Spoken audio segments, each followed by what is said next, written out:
Hey guys, in this video I'll show you how to add a page on Google Docs. It's very easy. So let's say I want a new section to start. Right here, Life in the Darkness will be the new page. So I come here right before that.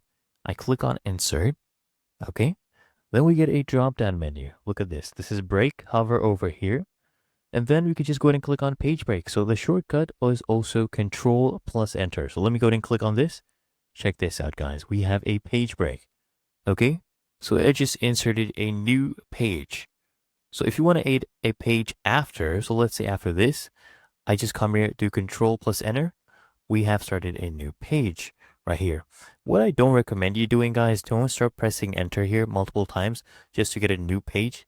Because if you go ahead and take this same document from Google Docs and use it in Word, Word has a different number of lines per page. So it would look different. And when you go print it, someone prints it, it will look all messy, okay? So just use page breaks because page breaks actually transfer across your different word processing softwares, okay?